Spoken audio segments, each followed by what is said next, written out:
जय माता दी दोस्तों, सिद्ध शिव तंत्र में आपका बेहद स्वागत है। कृपया हमारे चैनल को सब्सक्राइब करें, बेल आइकन दबाएं। देव उठनी एकादशी, इस पर जो है विशेष प्रकार की सामग्री मैं आपको बता रहा हूं और उनके करने से आपके जीवन में बहुत शीघ्रता से अद्भुत चमत्कार होंगे। कार्तिक माह भगवान विष्णु का महीना माना जाता है। इन महीने में खास तौर पर विष्णु पूजा किया जाता है। कार्तिक मास की देवउठनी एकादशी या हरि प्रबोधिनी एकादशी के दिन फूलों से श्री हरि भगवान विष्णु का पूजन करें, जो मनुष्य के पाप नष्ट कर देता है।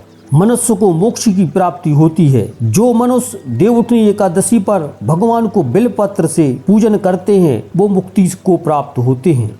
देवउठनी एकादशी पर जो मनुष्य तुलसी से भगवान का पूजन करते हैं उन्हें 10,000 जन्मों को पाप नष्ट हो जाते हैं। जो मनुष्य अगस्त्य के फूल से भगवान विष्णु का पूजन करते हैं उनके आगे इंद्र भी हाथ जोड़ते हैं, बहुत अद्भुत फल प्राप्त होता है। तपस्या करके संतुष्ट होने पर हरि भगवान जो नहीं कर सकते वह अगस्त्य के मात्र फूल भगवान को चढ़ाने से प्राप्त हो जाता है। देवउठनी एकादशी पर तुलसी दर्शन मात्र करने से, उनका स्पर्शन करने से, उनकी कथा सुनने से, उनको प्रणाम करने से, उनकी आरती करने से, तुलसी में जल सींचने से या तुलसी का प्रतिदिन सेवा करने से 1000 करोड़ युग पर्यंत विष्णु लोक में निवास करते हैं ऐसे जीव जो तुलसी का पूजन करते हैं। जो मनुष्य तुलसी का पौधा लगाते हैं उनके कुटुंब में प्रलय काल तक जो उनके पूर्वज रहते हैं, जो इस मृत्यु लोक से विदा ले चुके हैं, वो विष्णु लोक में निवास करते हैं। जो मनुष्य कार्तिक मास में तुलसी के पौधे को लगाते हैं और उसकी जितनी जड़ों का विस्तार होता है उतने 1000 युग पर्यंत तुलसी रोपण करने वाले सुकृत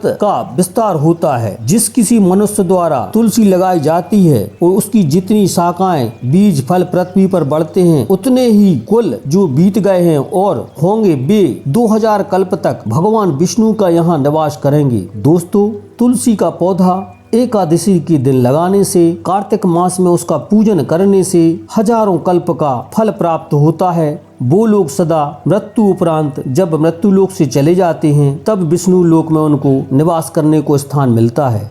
जो मनुष्य कदम के पुष्पों से भगवान विष्णु को पूजन करते हैं, अर्चना करते हैं, कभी भी यमराज को नहीं देखते। जो भक्त गुलाब के फूलों से भगवान विष्णु की पूजन करते हैं उन्हें मुक्ति मिलती है। जो मनुष्य सफेद लाल कनेर के फूलों से भगवान की पूजन करते हैं उस पर भगवान अत्यंत प्रसन्न होते हैं। जो माताएं बहनें भगवान विष्णु पर आम की मंजरी चढ़ाते हैं वे करोड़ों गायों की दान का फल प्राप्त होता है। जो माताएं बहनें साधक मनुष्य जो है दूबा की जो अंकुरित होती हैं भगवान की उस अंकुरित से पूजा करते हैं तो 1000 गुना फल प्राप्त कर लेते हैं। जो माताएं बहनें भगवान को चंपा के फूल से सजाते हैं और उनकी आराधना करते हैं तो फिर संसार में कोई भी पाप नहीं रह जाता और उन्हें पुण्य फल की प्राप्ति होती है, विष्णु लोक प्राप्त होता है। श्री हरि विष्णु को पीले रंग लाल रंग के कमल पुष्पों से भगवान की पूजा करने वाले श्वेत दीप में उनको स्थान प्राप्त होता है। जो माताएं बहनें विष्णु जी के केतकी के पुष्प से पूजन करते हैं उनको करोड़ों जन्मों के पाप नष्ट हो जाते हैं। दोस्तों, शास्त्र कहते हैं जो मनुष्य समी होता है ना, समी के पत्र को भगवान को उनके चरणों में अर्पित करते हैं उनको महाघोर यमराज भी उनके मार्ग में नहीं आते और उनको यमराज का भय नहीं रहता है।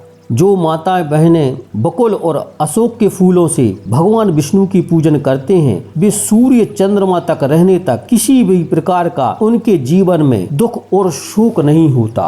ओम नमो भगवते वासुदेवाय नमः। ओम नमो भगवते वासुदेवाय नमः। दोस्तों, देवउठनी एकादशी पर इन विशेष सामग्रियों की पूजन करने से आपके जीवन में अद्भुत चमत्कार होंगे। भगवान विष्णु सदा आपके ऊपर दया करें, कृपा करें। जय माता दी।